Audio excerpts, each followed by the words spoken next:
जाड़ों के मौसम में, ठंड के दिनों में जो फसलें होती हैं, मुख्यतः जैसे गेहूँ है या हमारी दलहनी फसलें हैं, चना है, मटर है, मसूर है, बहुत तरह की फसलें जो हम रबी सीज़न में उगाते हैं, जो जाड़ों के दिनों में रहती हैं। और उत्तरी भारत के क्षेत्रों में जहाँ जाड़ा बहुत ज़्यादा पड़ता है, ठंड बहुत ज़्यादा होती है, कोहरा छाया रहता है, सूरज बहुत कम निकलता है, ज़मीन बहुत ठंडी हो जाती है। ऐसी अवस्था में फसलों की वृद्धि रुक जाती है। क्योंकि सूर्य का प्रकाश उतना ज़्यादा मिल नहीं पाता है और ठंड बहुत ज़्यादा हो जाती है, हवा भी ठंडी रहती है और ज़मीन भी बहुत ठंडी रहती है। ऐसी स्थिति में जड़ें भी अपना काम करना बंद कर देती हैं। लेकिन पौधे के अंदर की प्रक्रियाएँ चलती रहती हैं, श्वसन की प्रक्रिया चलती रहती है। उसके अंदर जो फोटोसिंथेसिस हो रही है, प्रकाश संश्लेषण हो रहा है, वो थोड़ा-थोड़ा चलता रहता है। जो पौधे के अंदर की सारी प्रक्रियाएँ हैं, जो भी प्रोसेस होते हैं, वो सब चलते रहते हैं और ऐसे अवस्था में पौधे को पोषक तत्वों की जरूरत कम होती है। जरूरत तो होती है लेकिन कम होती है और ऐसी संभावना फिर हो जाती है कि जैसे ही मौसम सही होता है, पौधे की वृद्धि बहुत तेजी से हो और उसमें फिर पोषक तत्वों की कमी हो जाए। तो हमें कैसे पोषक तत्वों को देना है, आज मैं इसी बात पे चर्चा करूंगा कि जिंक जो है हम कैसे दें। क्योंकि देखिए, जिंक एक ऐसा तत्व है जो प्रोटीन बनाने में काम करता है, जो पौधे की लंबाई बढ़ाने में काम करता है और हमारी जो मिट्टी है, भारतीय मृदाओं में जिंक की बहुत ज्यादा कमी आ रही है। तो नाइट्रोजन, फास्फोरस, पोटेशियम के बाद जिंक की कमी भी देखी जा रही है। और जिंक के साथ एक समस्या ये होती है कि ये मिट्टी के अंदर जहां रहता है वहां पड़ा रहता है, बहुत ज्यादा घूमता नहीं है और जड़ों तक ये जो पहुंचता है बहुत ही छोटी दूरी तक चल पाता है, 1 सेंटीमीटर की दूरी भी नहीं चल पाता है। जड़ को वहां तक पहुंचना होता है जहां जिंक है, और जिंक बहुत थोड़ा चल पाता है, 2 मिलीमीटर, 3 मिलीमीटर। अब आप समझ सकते हैं कि जहां जिंक है वहां पड़ा रहेगा। और ये जिस प्रोसेस से पहुंचता है उसको हम डिफ्यूजन कहते हैं। फास्फोरस भी डिफ्यूजन के माध्यम से पहुंचता है। तो जाड़ों में फास्फोरस की भी समस्या होती है, इस पे मैं एक वीडियो पहले ही बना चुका हूं। लेकिन आज जो मैं चर्चा कर रहा हूं, जिंक की कर रहा हूं। जिंक भी जो जड़ों तक पहुंचता है वो डिफ्यूजन के माध्यम से पहुंचता है और जैसे जैसे तापमान कम होता जाता है, डिफ्यूजन कम होता जाता है। अब दो समस्याएं आ जाती हैं, जड़ों की वृद्धि भी कम हो रही है और डिफ्यूजन भी कम हो रहा है और यह संभावना बनी रहती है कि जिंक की कमी हो सकती है या उसके लक्षण आने शुरू हो जाएं। तो ऐसी अवस्था में हम जिंक कैसे दें? क्या हमारा सबसे अच्छा तरीका होगा? अगर देखिए, हम जिंक सल्फेट को या चिलेटेड जिंक को अब खड़ी फसल में देंगे तो उसका हमें लाभ नहीं मिलेगा, क्योंकि जिंक जहां पड़ता है वहीं स्थिर हो जाता है, बहुत ज्यादा जमीन के अंदर, मिट्टी के अंदर मूव नहीं करता, घूमता नहीं है। नाइट्रोजन बहुत ज्यादा घूमती है, तो यूरिया से जो नाइट्रोजन बनती है वो जमीन के अंदर घूमती रहती है, पानी के साथ चलती रहती है, उसकी कोई समस्या नहीं होती।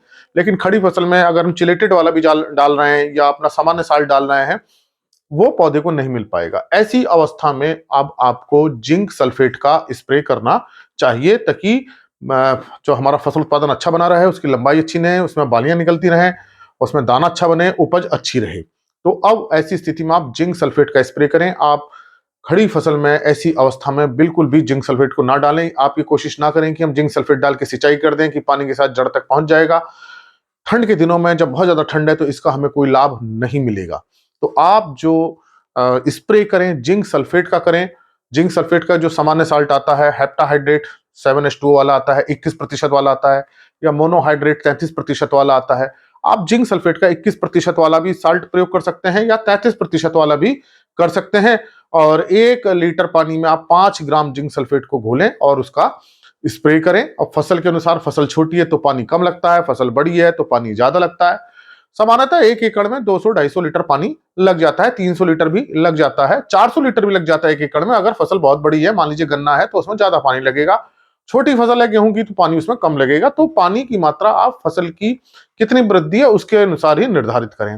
तो आप ये स्प्रे 2 या 3 बार कर देंगे 10-10 दिन के अंतर पर या 15-15 दिन के अंतर पे, तो जिंक की पूर्ति हो जाएगी। अब आपको ध्यान क्या रखना है कि जिंक सल्फेट का आपको स्प्रे करना है। मात्रा को कितनी बताई मैंने आपको बताई, मात्रा जो आपको ध्यान रखनी है, 5 ग्राम जिंक सल्फेट आप ले लीजिए और 1 लीटर पानी में घोल लीजिए, तो आपका जिंक की आपूर्ति हो जाएगी। और 2-3 बार आप स्प्रे कर दीजिए, 15 दिन के अंतर पर कर दीजिए, 10 दिन के अंतर पर कर दीजिए। लेकिन ध्यान रखिए, उस समय ओस नहीं होनी चाहिए, पत्तियों पे ओस नहीं हो, क्योंकि अगर पत्तियों पे ओस होगी तो जो आप स्प्रे करेंगे वो पानी के साथ नीचे चला जाएगा। तो स्प्रे आपका पत्तियों पर रुकना चाहिए।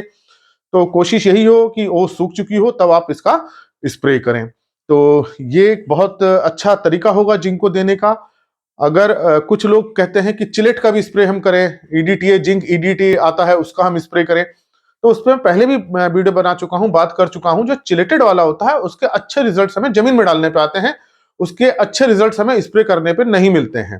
तो चिलेटेड वाला जिंक है उसको आपको मिट्टी में देना है, और जो सामान्य वाला आता है, जो 21% वाला आता है जिंक, या 33% वाला आता है, ये छिड़काव के लिए अच्छा होता है। तो आप कोशिश कीजिए कि इसका छिड़काव कीजिए, और जो चिलेटेड वाला है उसको कोशिश कीजिए जमीन में डालिए, उसको बुआई के समय डालिए, और जो याला 21-33% वाला है उसका छिड़काव कीजिए। तो आपको जिंक की आपूर्ति बहुत अच्छे ढंग से कर देंगे। और ये अभी जैसे मैं पहले बताया, अपने देश में मिट्टियों में जिंक की बहुत ज्यादा कमी आ रही है, इसलिए आपको बुआई के समय इसको देना चाहिए। अगर छूट गया है और जाड़ों में ये जिंक बहुत काम करता है फसलों में, तो आप स्प्रे के माध्यम से, छिड़काव के माध्यम से फसलों को दें, चाहे कोई सी भी फसल हो। तो ये जिंक का बहुत अच्छा, जाड़ों में फसल को बहुत अच्छे रिजल्ट देगा और आपकी अच्छी उपज मिलेगी।